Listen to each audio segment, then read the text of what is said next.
The company was so small, Patrick Bet David was actually in our office. So I was around him like a good amount of time. My name is Corey Hewling. I was with PHP for combined about a year and a half. And I say a half because I was there for a year. And then years later, right before Patrick sold the company, I came back thinking it was different and it was not different. So I ended up leaving again. Were you in any other MLM companies before PHP? Yeah, so my family's friend, they were with Amway and they were pulling me into the meetings every week, trying to get me to sign up. And I thought it was gonna be a scam. So I was like, no, I'm good. I was with Cutco for about 2 to 3 months, and then I was with not I got introduced to USANA. I don't know if USANA is like an old MLM. But yeah, USANA, they were trying to recruit me for a while. So I kind of like just got out and dodged, you know what I mean? But yeah, it was pretty gnarly, man. Got it. So no more MLM now. We're working normal No, job. correct. Okay. Normal 9 to 5. Yep. Yes, that's good. At least you're actually being paid for every hour that you put in now. Yes. And that's what I think that's one of the biggest things, and it's kind of frustrating too because these when these MLMs come at you, specifically with PHP. So I joined PHP right after being with an actual insurance company. So I was with American Income Life. I was going through the whole certification program. Well, not certification, but they were like, "Yeah, you got to get your life insurance license, health and disability." So I did that, and it didn't work out because I didn't have a car. So the guy literally told me straight up, he was like, "Hey, like, I love your energy. I love that you want to hustle and make this happen, but you need to have a car because a lot of the clients they're like in Victorville, Bakersfield, like they're all over the place." So because I didn't have a car, I got introduced to PHP through a mutual friend. So his wife was doing it. I guess the company had just started. So she was in their Woodland Hills office. They left their Woodland Hills office. I think they were there for a couple of months and then they moved to Van Nuys. So the Van Nuys office was the very first location after their first location. So it was definitely a fun time. So what year was that? 2000, I want to say 2010, like the end of 2009, 2010. Like the company was so small. Patrick Bet David was actually in our office. So I was around him like a good amount of time. So Okay, this would be an interesting opportunity to put something to bed, which is that a lot of the Patrick Bet David fanboys and defenders on YouTube in my comments seem to think that I'm only on this Patrick Bet David like hate train because he's famous now, or a lot of people just accuse me of being a libtard and saying that I'm anti-Trump, so that must mean I'm anti anyone associated with Trump. It's literally not even a political thing at all. It's just simply exposing people who lie in order to scam yeah, others. It's as simple as that. So you can, I guess, speak to what PHP was like in the early days before Valuetainment or PBD podcast, before he was like the famous person that he is. yeah, no, definitely. And what's so crazy too, like when PHP at first was founded, it was found like they were like super liberal. So when I went to the initial meeting, they were like, "Yeah, we want to help people make money. It's a recession, tough time. I get it. This is how we're gonna make money together. You bring people in, and then they can make money too, and then you guys are making money together." And the figures that they were giving me were pretty spot on with from what AIL had given me before. So in my eyes, I'm like, yeah, this is going to be a great opportunity. So right around the time when Patrick started Valuetainment, I was still following Patrick like fully because that to me that was my mentor, that was my guy. So then he made this switch and like really went from liberal to straight conservative. And it kind of blew my mind because when I met him, like being under him, like he was so concerned and focused. Yes, I want to help people. I want people to succeed. I want everybody to have money. To now, oh no, only like a certain amount of people can have money. And that really did piss me off. That actually is what started me down my journey trying to figure out like who these people really are. Because Grant Cardone was another guy that I followed. I took his course. Well, big ass waste of money. Um, Jordan Belfort, same thing. I paid for his course. Big ass like these guys that I literally read their books. You know, I was a fan. I was a heavy fanboy. Especially with Patrick because Patrick, like, I knew him in person.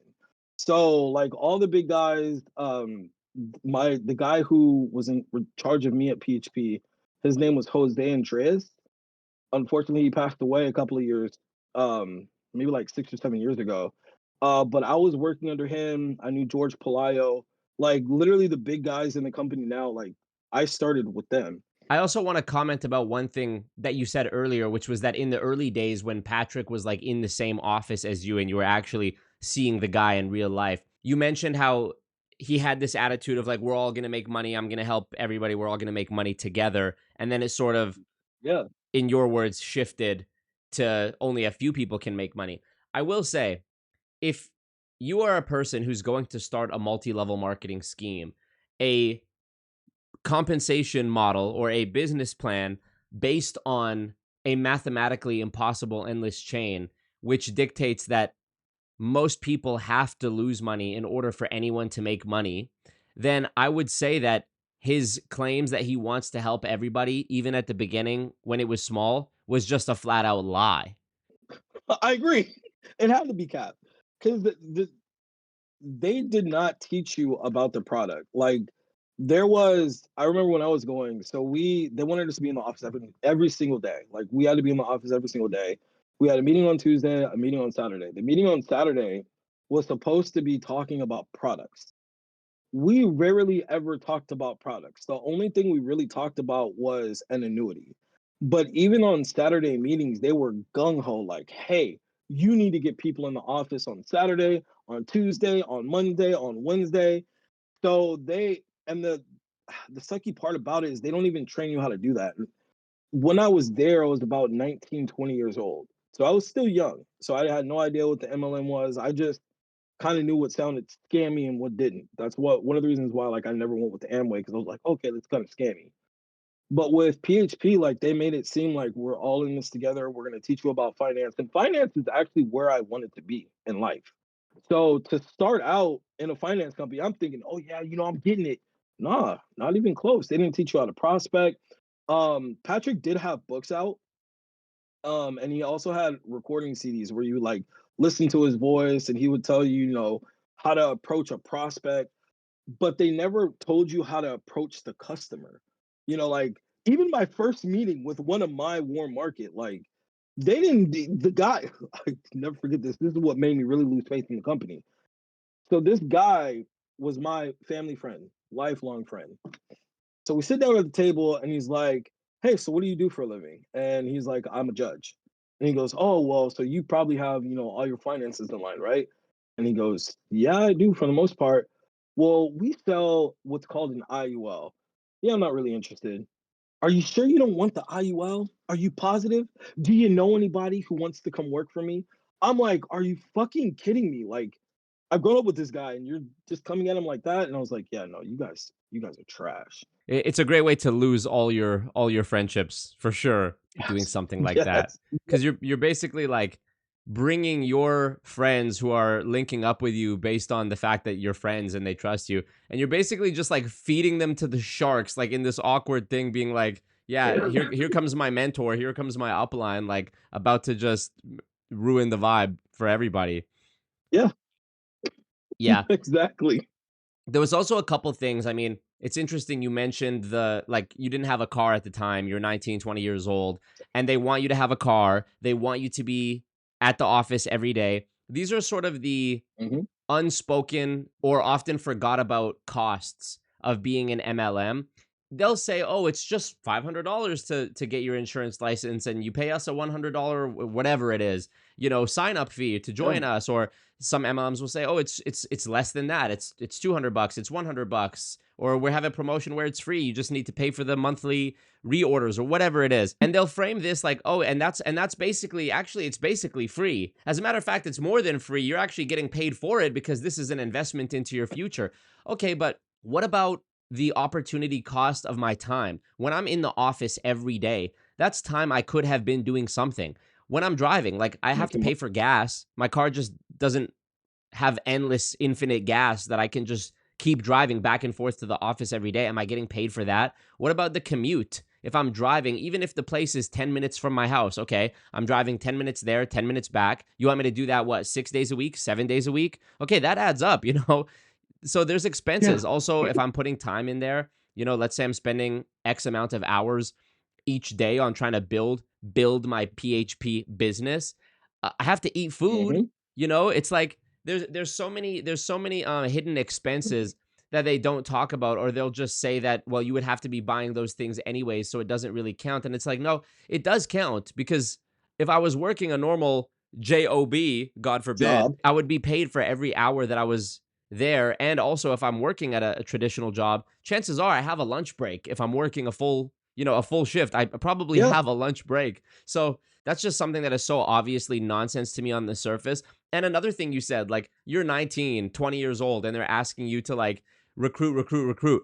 If you guys are so successful, you guys are such good businessmen, why do you need me? Why do you need some 19-year-old kid? And then there's another mind-blowing point of nonsense to bring up, which is that you said they never talk about like the product or the service. It's just No. recruit. So why would you tell me this is a insurance sales thing that we're going to be selling? And then the first thing you want me Life to do, insurance. and the only thing you want me to do, is to go out and recruit my own competitor who's going to be selling the same thing. Doesn't that kind of undermine my sales efforts if the whole business model and the whole way that I rank up is based on recruiting my own competition, essentially? Yeah. No, that and see that's I think that's what a lot of people don't understand. And I think that's one of the reasons why MLMs try to attack people who I can't even say aren't educated, because even with educated people, I've seen them fall for the trap. I've seen nurses. The majority of their people are nurses. Like they bring in nurses like no other. Um, so I feel like they target those kind of people because those kind of people do want something better for them, their lives. They want something better for their family.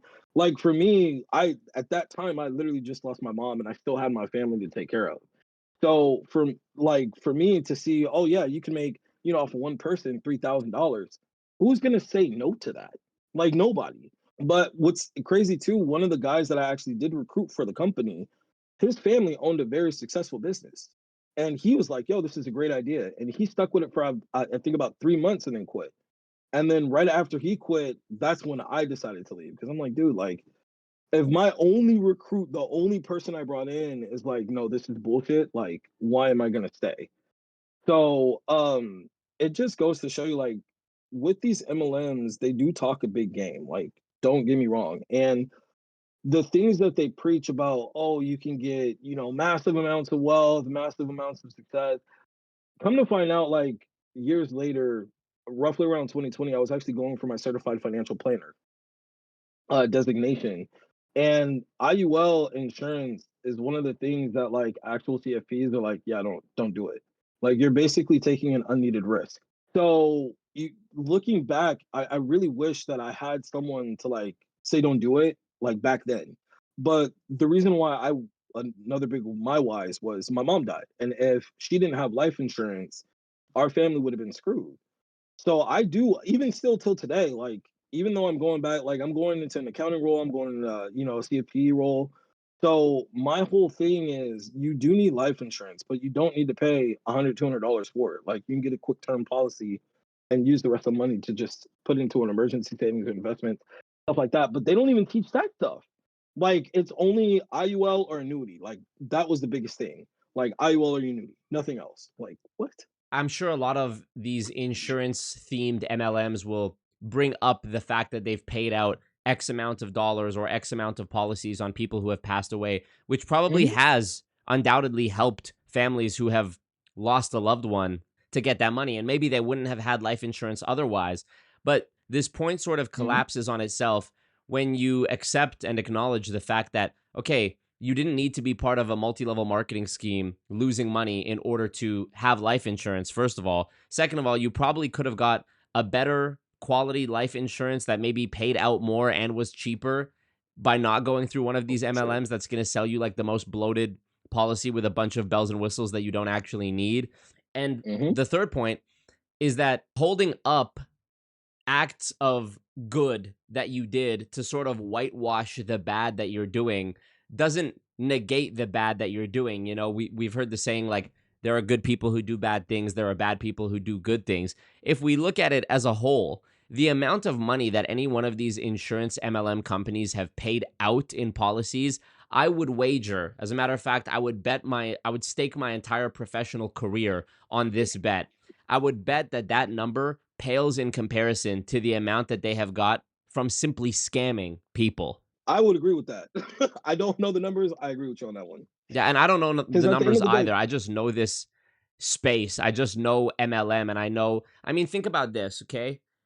Patrick Bet-David has claimed in videos that PHP has, you can watch different videos and the number just changes. 20,000 agents, 40,000 agents, 50,000 agents. Let's say it's 50,000 agents, okay? If you have 50,000 people who all of their efforts are focused on recruiting, trying to recruit as many people as possible, then you look at the churn rate of an average MLM company from one year to the next. Even if we give a conservative estimate of what that churn rate is, let's say it's 50%, meaning half the people who are in on year one will not be there on year two. They've been replaced. If you think about that, and you think about the fact that PHP has been going on, 15 years? Something like that?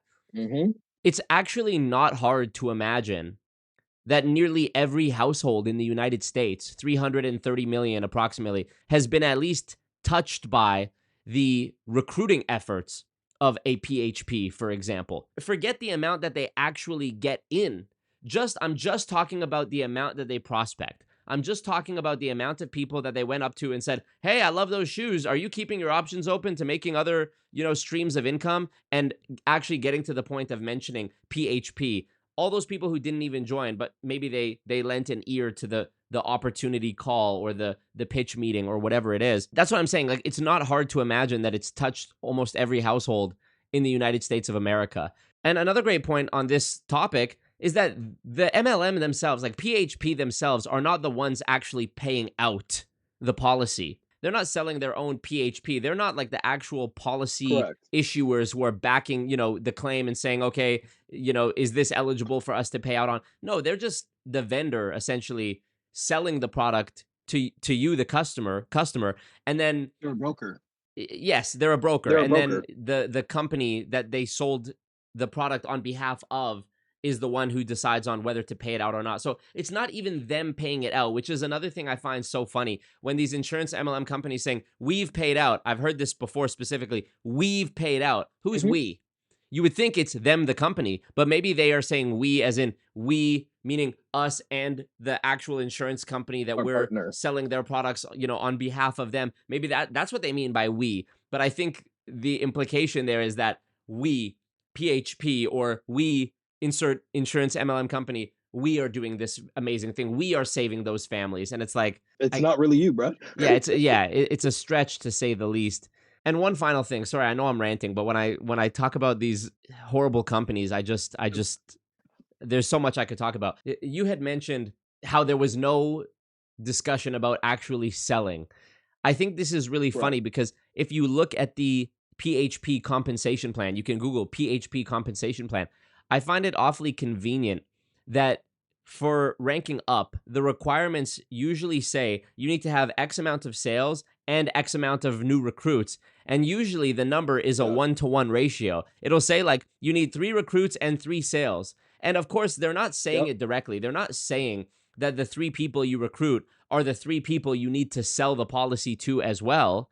But I think it's implied. As a matter of fact, I would say it's de facto mandatory. And you can speak to this because you actually were in the company. But it seems implausible to me that an MLM would say, go recruit 3 people and then go sell to 3 entirely different people.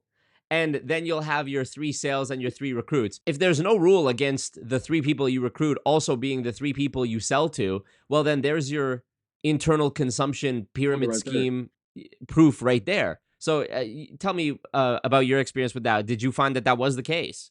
That is so funny. So when the company first launched, nobody pressed me to get life insurance. They always would imply like, "Hey, you should get life insurance." When I came back the second time I came back, I think it was in 2000, I want to say 2019, 2018. I went back, and then that's where they were like, "Hey, so where's your life insurance? Who do you have it with? Let me sit down with you. Let's set one up for you."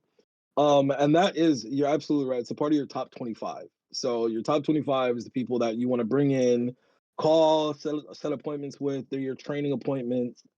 But yeah, no, as a matter of fact, the guy that I recruited the first time, he actually got the life insurance right then and there. So that was an actual policy. I don't think it was a policy that was said, but it was suggested, if that makes sense. Got it. That probably would have been better to bring up the top 25 when I was making my previous point about the prospecting efforts of an MLM with 50,000 people. If you have an MLM with 50,000 people, I just did it on my calculator, 50,000 people doing a top 25 people that you're going to try to prospect to sell and recruit is 1.25 million people.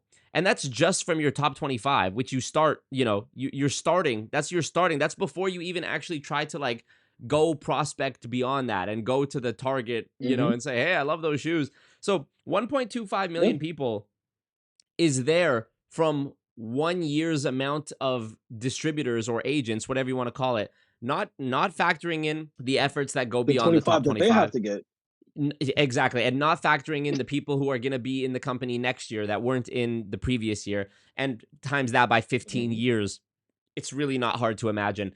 Even if my estimate is slightly too high, that it's every household in the United States that's been touched by the prospecting efforts of PHP. Even if it was half of that, doesn't that tell you something? Doesn't that, you know what I mean? Like, even if it was half, It should it should cause some concern. Like, that's something you should always question. Like, you look at these big companies like Walmart, Target, like they have actual employees that they have on a payroll. But with MLMs, like I can't, even at the jobs that I work at now, I've never been asked to recruit anybody. I do hiring, but I go through a hiring agency. That it wasn't like that because they pitch it as, "Oh, it's your business, so you have to hire your people." yes, that's another just simply nonsensical thing that they say. First of all, it's not your business. You don't own it. You yourself are not even hired. You yourself don't even work there. You're not an employee. You're not getting tax documentation. You're not getting benefits. You're not getting a salary. You're not getting a wage. You're literally, there's no structured like hours aside from what they just verbally say. Be here, be here every day. So when you are hiring, this is another just simply deceptive language game they play. Is like, you'll see people in these insurance MLMs post on their story, my firm is hiring. First of all, it's not a firm. It's a multi-level marketing scheme. Second of all, no, you're not hiring. You're recruiting. They're just replacing the word recruit with hire. But you're not actually hiring them. It's lies wrapped within lies, wrapped within lies, So That's real. That's real. I actually have an experience like when I had to go out and recruit. And that's the thing, like they don't explain to you that recruiting is very uncomfortable. Like I'm a salesman through and through. I've been the top in sales. Like I still have my awards on the wall. But being a recruiter, like PHP wanted, it's difficult because you're literally going up to random people like, "Hey, nice shoes. I like those shoes. Hey, by the way, what do you do for a living?" Like, it's very uncomfortable and awkward. And most of the time, like people, especially now, like they know who you are. I remember walking up to a guy at a gas station. I was taking the bus to the office. I see a guy, nice car, dressed nice. I walk up, "Hey, what do you do for a living?" "I'm a certified accountant, blah, blah, blah, blah. Get the fuck away from me." Like, I was like, whoa, okay, hey, sorry. But it's really uncomfortable, especially for most people. And me being a seasoned salesman, it's a little bit easier, but it's still a difficult challenge. Just walking up to a random person, people don't get that. there also has to be like the imposter syndrome of like someone in your situation, like you were taking the bus and you're going to go prospect a guy who's like, you see some visual markers of success and you're going to give him an opportunity.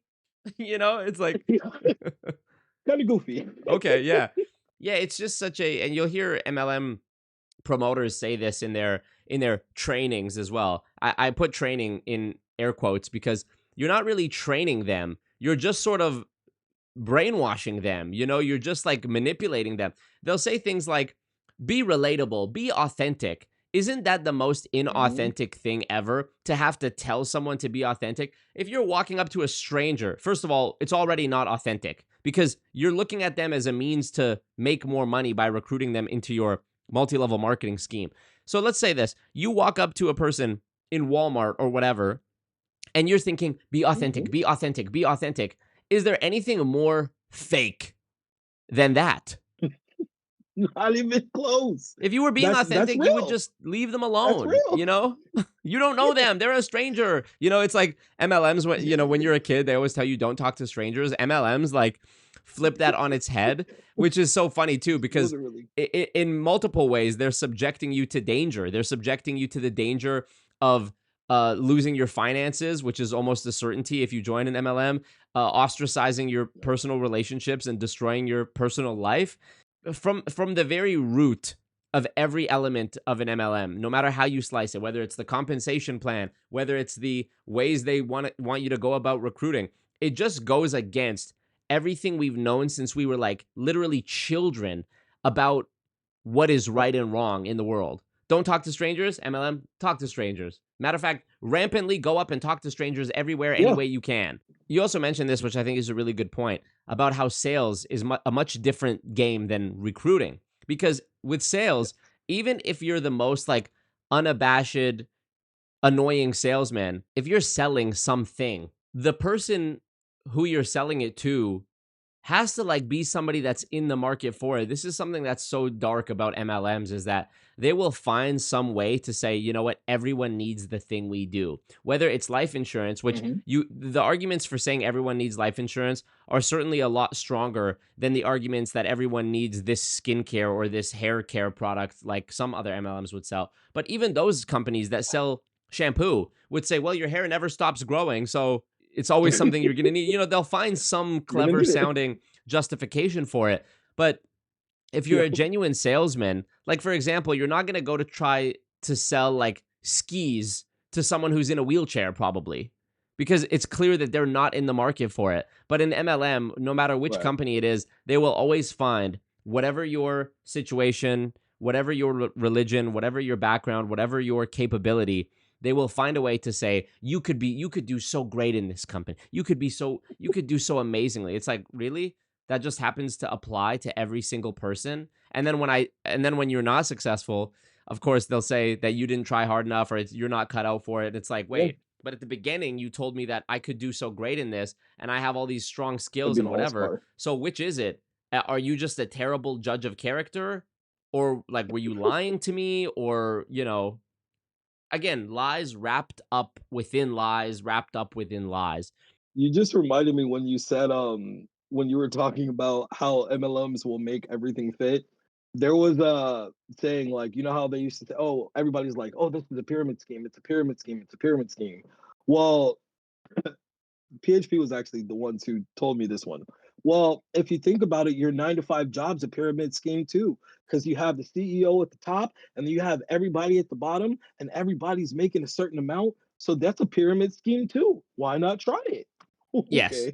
It's a purposeful attempt to misunderstand what a pyramid scheme means, and they're conflating it with a simple chain of command or a hierarchy.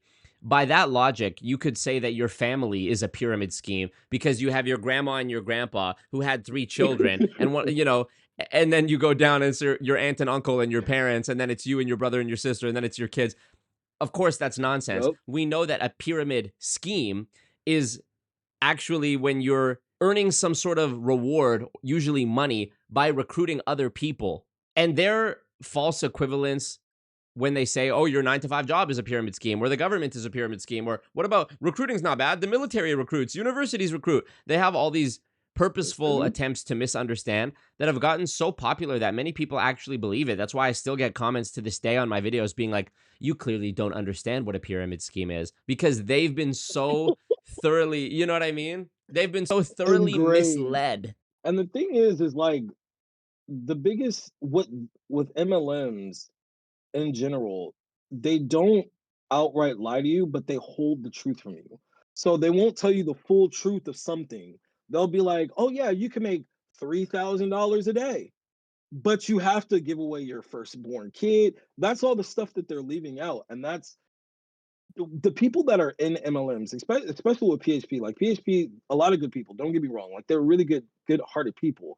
They just were disinformed. Like they were purposefully misled by the company. And if you look at it, Patrick came from another MLM, so I kind of understand why he had that same framework. Like he literally just copied and pasted. So, there's good people. It's just they don't know what else is out. Like they don't know the reality of the situation. Yeah, completely. That's a great point you brought up, the lies of omission. This is something that frustrates me when I see people comment and say things like, oh, well, nobody forced them to do it. No one held a gun to their head and forced them to do it. They did it by their own free will. I would actually argue that no, they didn't do it by their own free will because they weren't given all the information. And if they were given all the information and they had the choice, they would never in a million years do it. That's why there is such purposeful deception going on. And I've given this example before, and I'll say it again because I might have just said it on a live stream and not in an actual video. If I tell you, hey, Corey, Mm, do you want to drink some water? And I hand you a glass of water, and then you say, yeah, sure, Marco. And then you drink it, and then you die because I didn't mention that there was poison in it. Could I then stand there and say, well, he chose to drink it? No, no, no. He chose to drink yeah, water, and I purposely left out that there was poison in it. Now, if I said, hey, Corey, do you want to drink this glass of water that I put some poison into? You would probably say, no, thanks. Those two distinctions, me withholding the information or giving you the information, is the difference between me murdering you or you committing suicide. If you had willingly chose to drink the poison after I disclosed it was poison, that's a different story. But I don't think anyone in their right mind would actually do that. Likewise with MLM, if they told you transparently about how many people lost money, if they told you transparently, yeah, the income disclosure is this, if they told you transparently it's going to require this much time investment, this much money investment, this much pestering of your friends and family and your Facebook friends, no one would do it. mhm, No one would do it. That's why they have to lie or dance around objections, as they call them. Even when people do bring up yeah, the loss rates, like the 99% of people fail, oftentimes in MLM pitch meetings, they beat the audience to the punch. They'll say in the pitch, people will say, oh, a lot of people didn't make money, or I saw the income disclosure and the average of people did this and that. They'll just say something clever. Oh, I don't want to be average. I want to be exceptional. It's like, yeah.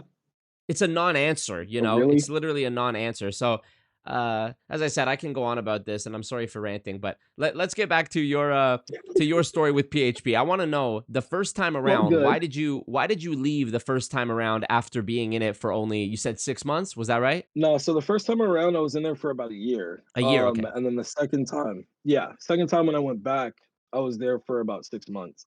But what kept me there was honestly that, and what's so crazy because you hit it right on the head when you were saying that, oh, if you fail, it's your fault. I really believe that it was my fault if I failed. So even being on, and when I tell you it was really, really difficult for me to even get there, it was tough because I was working a full-time job. I was just starting up, going back to school, and then they wanted me there every single day. I did the prospecting, I did the cold calls, I tried to get as many people in as I could.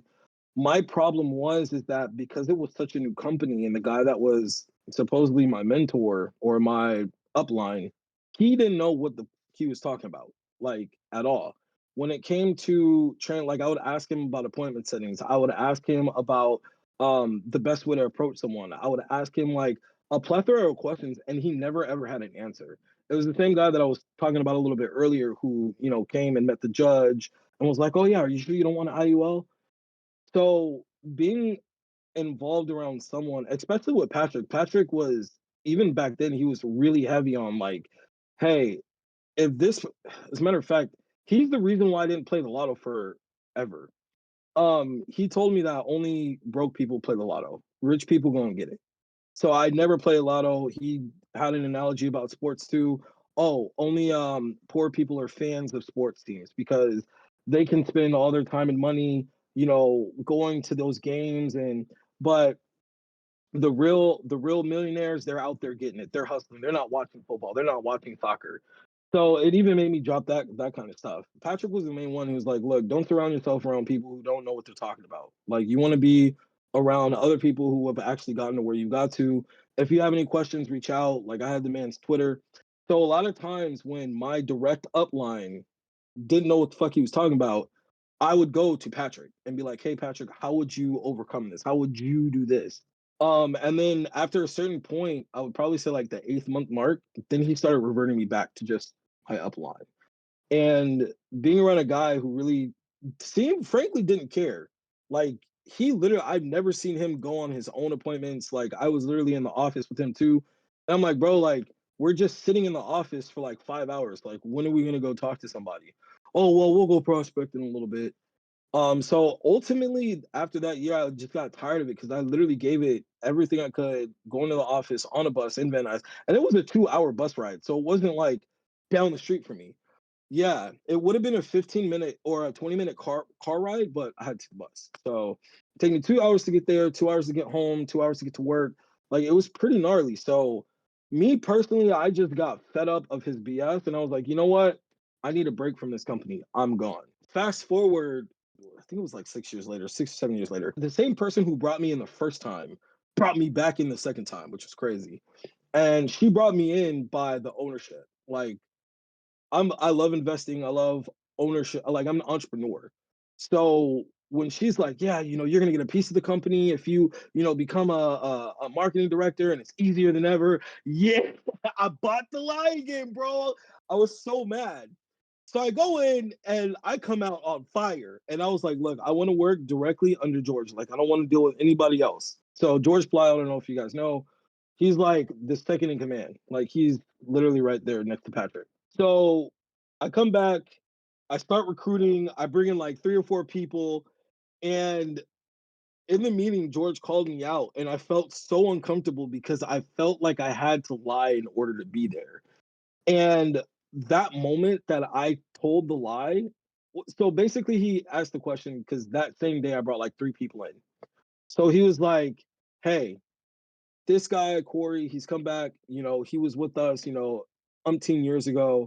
And this is his first day back, first meeting, and look what he did. He already brought 3 meetings. What did we talk about in the meeting? Because we had a one-on-one meeting like right before the general meeting.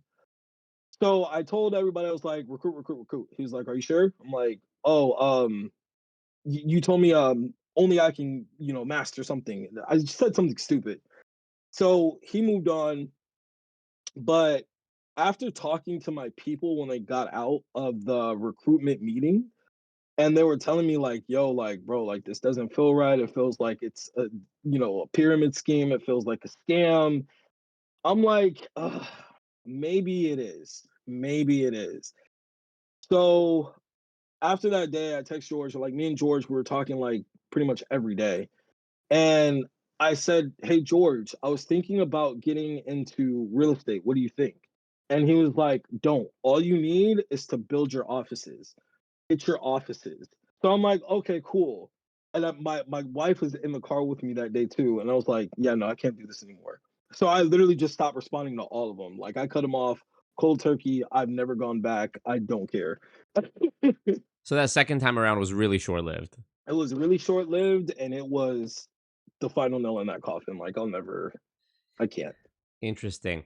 So the first time around when you mentioned like sitting in the office for 5 hours, like what were you guys actually doing in there? I'm so curious about what they actually do Nothing. in the like these offices. I've Nothing. talked about this with World Financial Group before. If you go into their offices, which I have gone in person, or if you even watch the Mm-hmm. videos that they film from inside the offices, it's almost like I call it a Fisher Price playset, right? It's like Mm-hmm. it looks like an office. There's a desk, there's a computer, there's a printer, but usually like there's no paper in the printer, there's no like desk like office supplies visible, the computer is off. It's just pristine. It doesn't look like there's been any usage happening.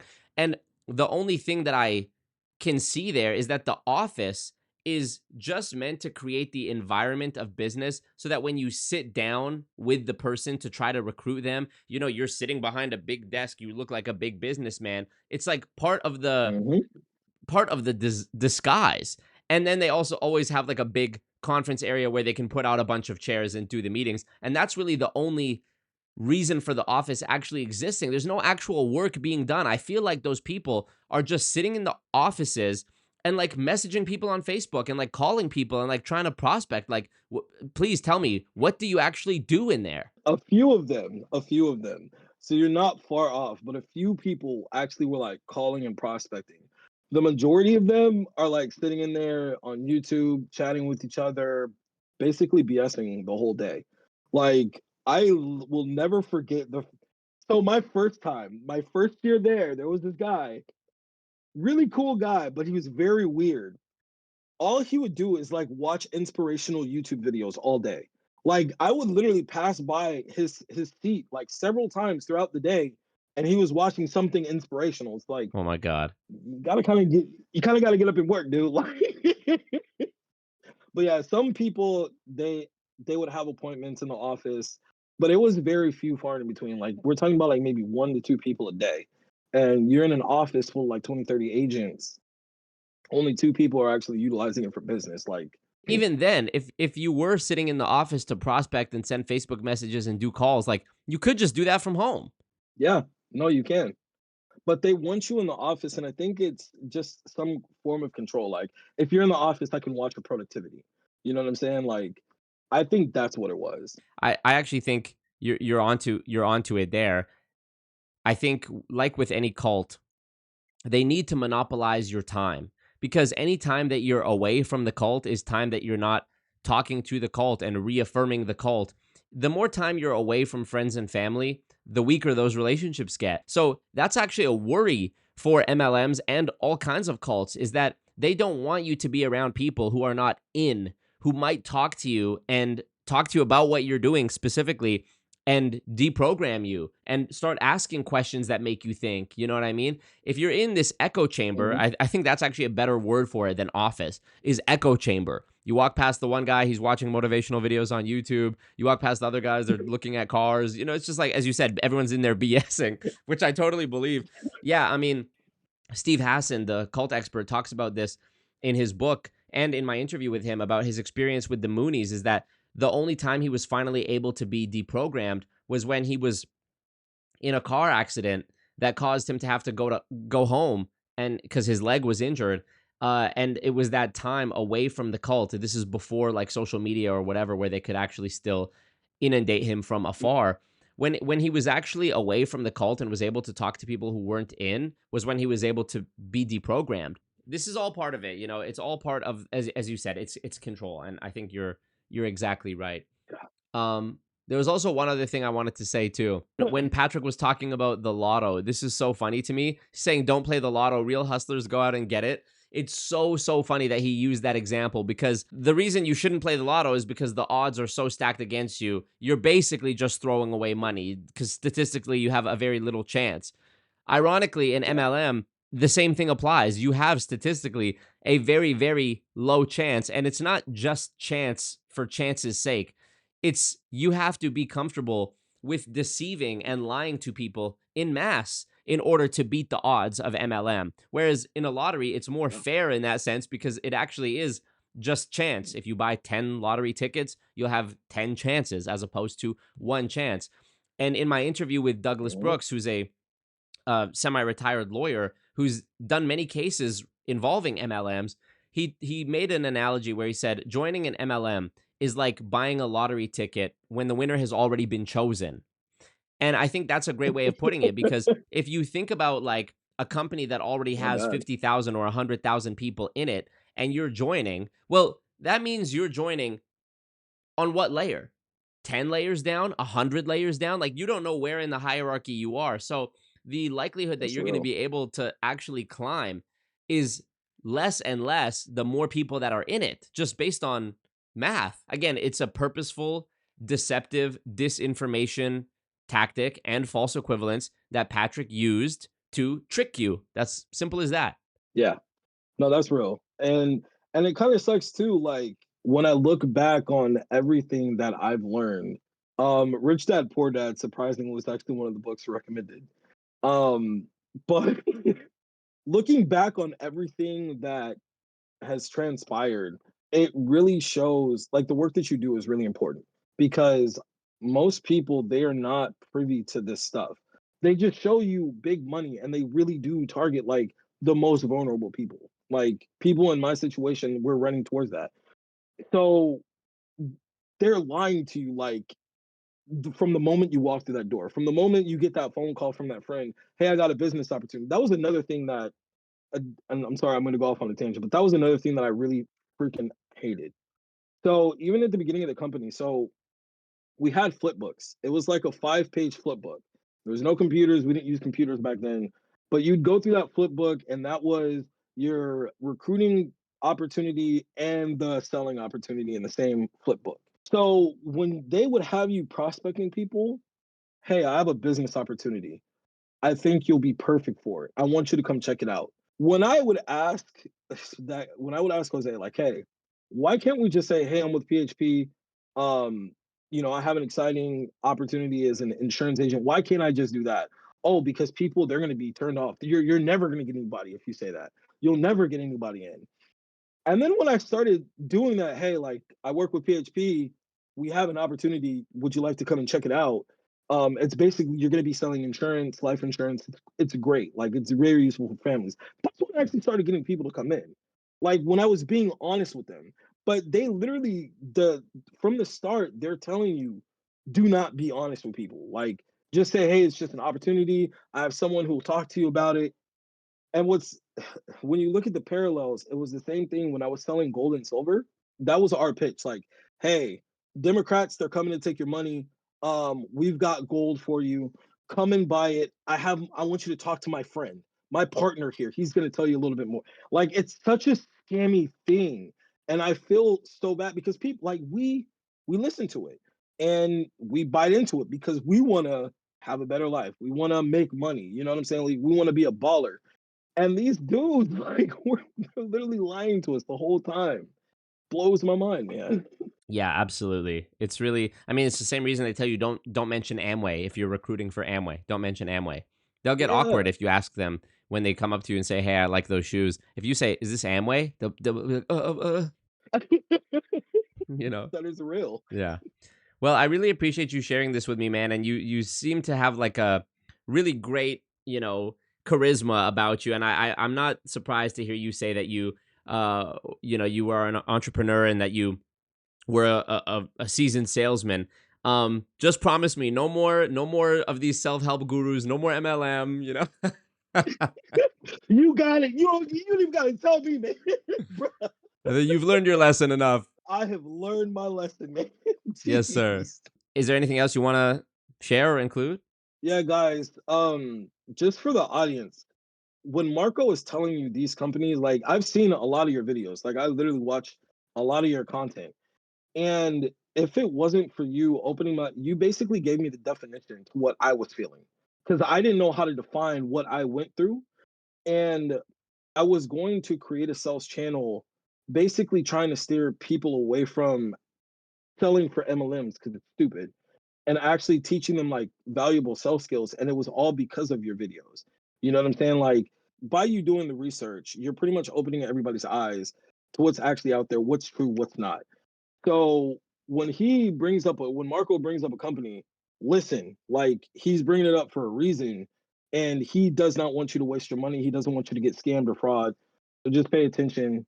Sales, you don't have to recruit people. You can recruit your client. That's it. Yeah, totally true. I really appreciate you saying that, and appreciate you watching and supporting as well. And yeah, that's I guess I'll address the audience here too when I say that. Like for me, this is about helping people. I just put out a video about how I lost my best friend from high school to MLM. And it was World Financial Group, the same company that Patrick Bet-David started out in. And it was one of these insurance themed That's MLM schemes. And so that's another thing is when I say that, people in MLMs will be like, "Oh, so it's just a personal grudge," It's endless. They always have a non sensible answer to everything. But this is, I mean, it's not even personal to me because that's in the past and that doesn't affect me, today in 2025. This is just about I've seen the harm that it does and I've seen the harm that it can do. And I'm just simply trying to help people. And I'm very blessed and fortunate that I'm able to do something for a living and pay my bills off of something that actually does help people, I mean, it's such a gratifying thing. So, and it's at great personal cost to myself. Actually, the contrary to people saying that this is some sort of like get rich scheme. I wouldn't wish the lawsuits and the harassment and the hate comments and messages on anybody. So, I'm doing this because I believe in it. Marco, if I could add one more thing, I completely forgot. So one thing that is very, very important for people to understand about the MLMs, you're 100% right when you say the majority of people do not make money, like at all. Like you spend more money on the product or service. For me, it was the licenses. Spent like $500 getting the licenses, didn't make a dollar. When I got into an actual sales job, my first sales job, literally right after, I made $86,000 my first year. That was being a 20-year-old. And that was working a 9 to 5 job, a regular job. So don't believe the hype of MLMs. Trust me, you're gonna waste a lot of time and money for sure. 100%. I've even considered making a video about why the 9 to 5 is superior. People always love to shit on the 9 to 5, the MLM scammers. It's like, do you ever consider that the 9 to 5 is there because it works? It does. It just does. Like I get the entrepreneur mindset, but you'll make more money. Yeah, true. Okay, well, thank you, man. I really appreciate it. And yeah, thank you, bro. You got it, brother. Have a good one.